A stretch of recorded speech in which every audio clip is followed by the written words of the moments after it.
is about assessing print media. And our focus will be on the two most traditional and oldest forms of media, newspapers and magazines.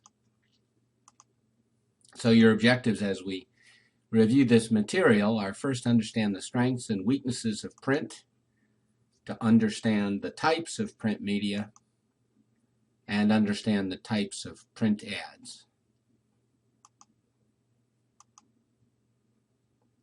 All right, let's take a look at some circulation figures. It says 2010 in your title, but in fact I have a bit more recent data. It's circulation of newspapers from 2013. So looking at the top circulation newspaper in the U.S., that would be the Wall Street Journal with a circulation of just a bit under 2.3 million and a healthy 9.4% growth from the previous year. Very nice. USA Today, a bit of a decline, 3.9% down to just 1.7 million. The New York Times, healthy increase. New York Times has been very aggressive, particularly with their digital product, and 1.6 million subscribers. And then those are national newspapers. We see a large decline to papers which circulate in urban areas, the Los Angeles Times, the New York Daily News, and several other papers you can see there. Looking at the column on the right, we can see that some papers, Washington Post stands out, New York Daily News, another one, Houston Chronicle, some significant declines in circulation.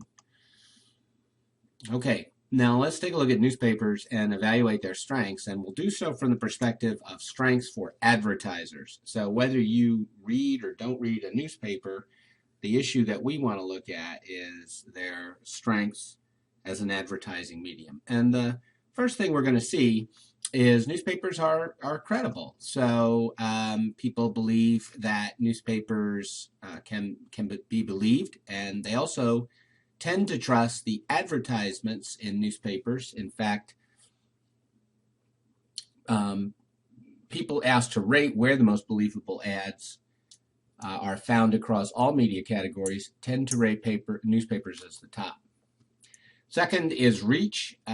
Newspapers do very well reaching a local audience. So when we think about who reads a newspaper, it's typically people who live in a community. And so if you're looking to target a community like Houston or Tampa or Gainesville or even smaller communities, typically a newspaper is one of the best ways to reach that local audience.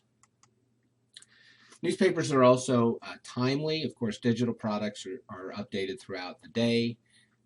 The print editions are updated at least every 24 hours, and so there's a timeliness to newspapers that's attractive to advertisers. They're produced every day, and the ads are fairly recent.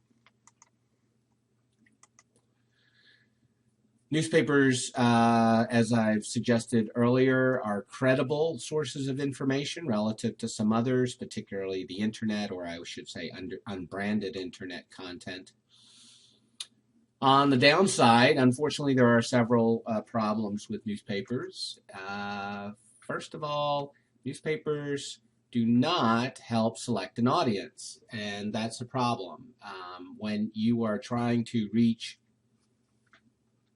a specific target audience, advertisers like the ability to be able to select out just people who are 18 to 25 or just people who live in a very specific place, let's say a part of town. Newspapers can't do that. A newspaper audience is a very general one, and as we'll see a little bit later, it tends to skew towards older audiences too. Second is what we see here, clutter. So newspapers have lots of ads. This is a problem because advertisers don't mind sharing a page space with with articles, content, which is after all what draws people to the paper. But advertisers are very jealous about sharing their space with other advertisements, and a popular newspaper, an effective newspaper, is typically at least 50% advertising. Okay, looking at types of newspapers, we can see several ways of categorizing the newspaper industry. First is by delivery frequency. When we look at the number of papers that are delivered every day, it's about 1,600. But then when we look at the number delivered weekly, it's actually over 7,000. So although most people think that dailies are the more common form of newspaper, and indeed most people do receive a newspaper every day, weeklies, which tend to have extremely small circulation, typically target rural areas. There are actually more titles in that category, and advertisers tend to be a little bit more favorably disposed to weeklies because the audiences that weeklies reach are very unique. Again, typically rural areas that are underserved by other kinds of media. Come on, sit down. Then there's time of delivery. Sorry, a little fast there. Let's go back. Time of delivery. So newspapers are delivered both in the morning and in the afternoon. And here you can see a graph showing that morning deliveries have been increasing now to the point where they have surpassed afternoon deliveries. As recently as 1998, there were actually more titles delivered in the afternoon. However, that is not true as of today. There are other ways to distinguish types of newspapers other than what we've just looked at. Another important way is by their physical size, and in particular, we can talk about a size that is called standard or broadsheet, and that's best illustrated by the newspaper on the right there, the New York Times. How do we know when a newspaper is a broadsheet? Well, it's folded.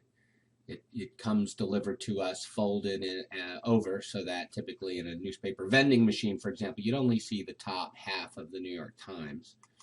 On the other hand, there's tabloid, and although the word tabloid seems to denote a certain kind of content, in fact, it really refers to the size of the paper, and it is illustrated by the New York Post, which you can see on the left. Notice the New York Post is not folded. National Enquirer is also a tabloid, by the way. If you saw the Post in a vending machine, you'd see the full cover. And glancing at the two examples here of a broadsheet and a tabloid, we can see other differences too. So the broadsheet tends to have a more upscale audience.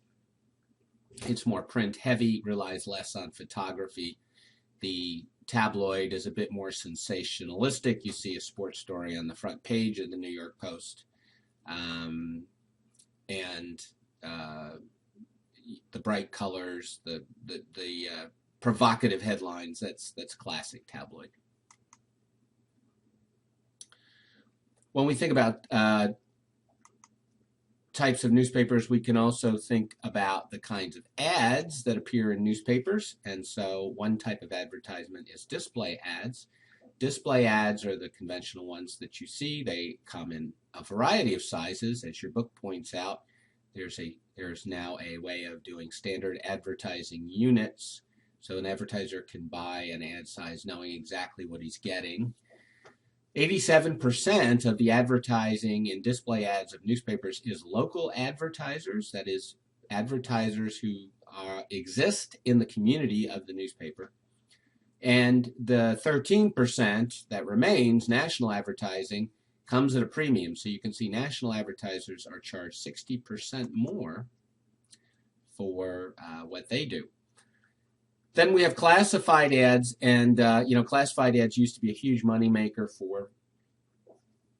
for newspapers. Unfortunately, classified ads have just gotten hammered by a variety of internet services. Craigslist comes to mind. There are Angie's List as well. These are all ways of helping local businesses advertise or individuals advertise that don't involve the newspaper, unfortunately, have really hurt newspaper revenue. And then last, we have inserts. So on Sunday, your newspaper comes filled with advertisements from local stores and even national advertisers. And These are not printed or designed by the newspaper. Instead, they come to the newspaper delivered by the advertiser, and the newspaper really is just a means for carrying those to the users. So we know that these are tough times for newspapers. To clarify exactly how difficult it has been, let's take a look at this graph. It shows that print revenue since really around the time of 2011 has been in a dramatic decline. There's a slight recovery after 9/11 in the early 2000s, but since then it has been absolutely devastating. Such that print revenue is almost where it was in the 1950s. And while newspapers have tried to create online versions of the paper, you can see that has really not made a significant difference in the fiscal health of newspapers. All right, let's turn to magazines. Magazines, another form of print media, another way for advertisers to reach their audiences. And although it exists in the world of print, we'll see that magazines and newspapers are very different in a lot of ways. And we can start by thinking about this idea, quality and permanence. That's really what you're looking for in magazine advertising. So the biggest magazines, you probably wouldn't have guessed the big three or even four here. AARP has two of them. Costco members get a magazine, The Connection, and Game Informer. So these are enormous magazines in terms of circulation. AARP circulating to almost 22 million people. More conventional titles, Better Homes and Garden, Reader's Digest, Good Housekeeping. You see Time down there at number 12, circulating to just about 3 million people. Now, keep in mind that in a nation of 300 million people, that's only about 1% of the population, relatively small.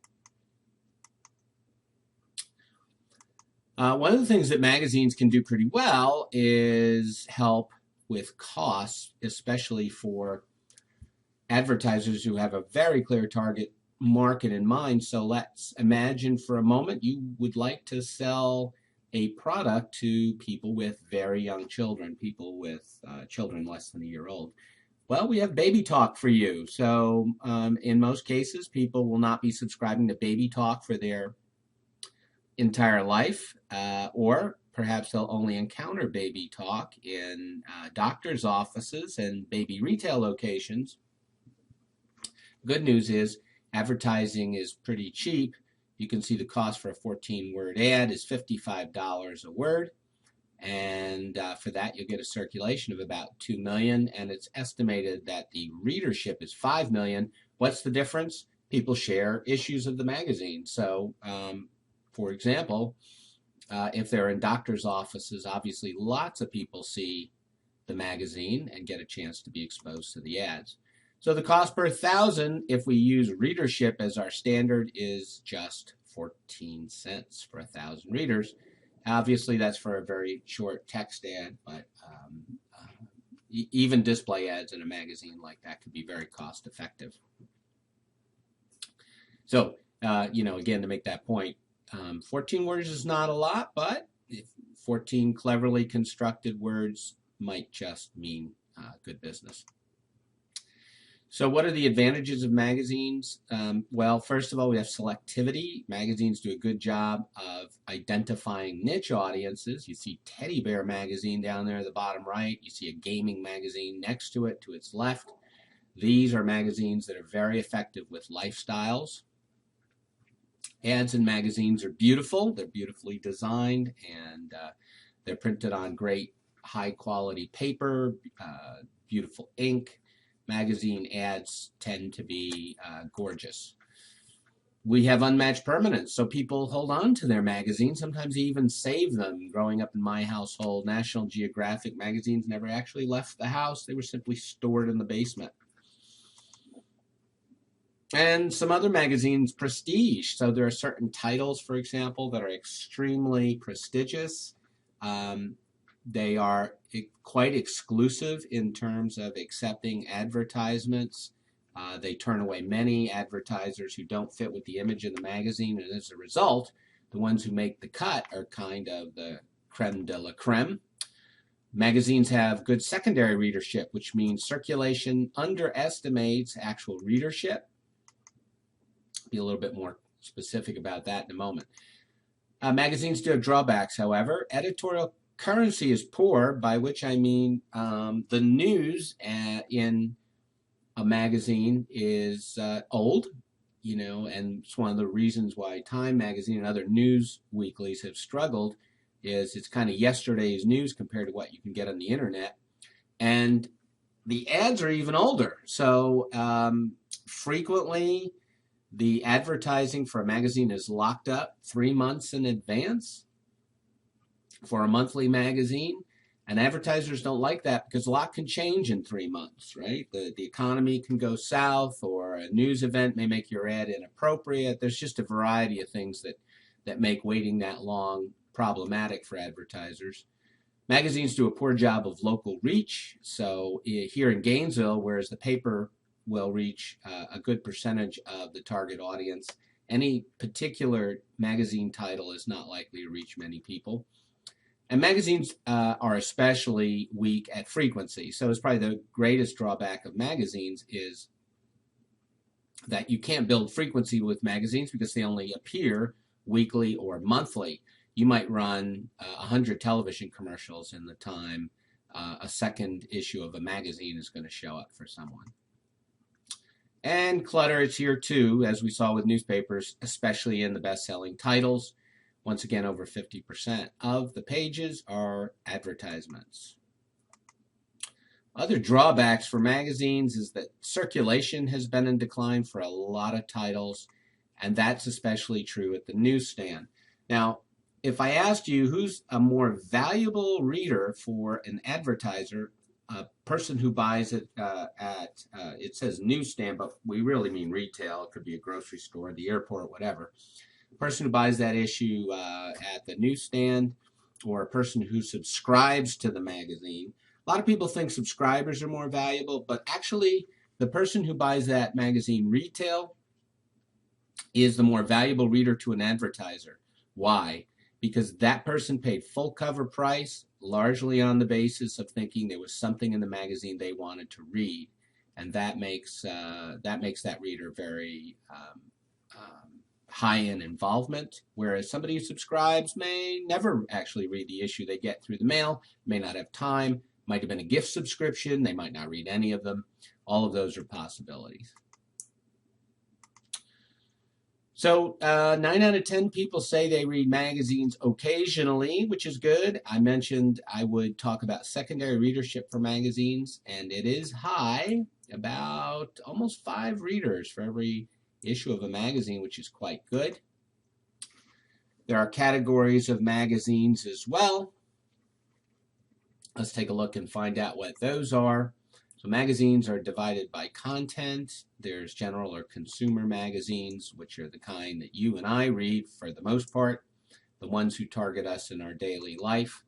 There's also business titles. That's actually the largest category of magazine titles. Business titles are available in almost every industry and profession. So there's magazines for lawyers and doctors and teachers and advertising professionals and just about anything you can think of, even people in the pollution equipment business. And finally, we can break out a category called farm titles, like Pork Challenger and Spudman. Great titles, I think. These are magazines that target people in the farming community. So what are the prospects for magazines? There you see Newsweek. Newsweek is no longer around. It canceled circulation in print form not too long ago. So what are the prospects for magazines? Well, circulation is flat, and magazines are facing increasing production costs and competition from the web, just like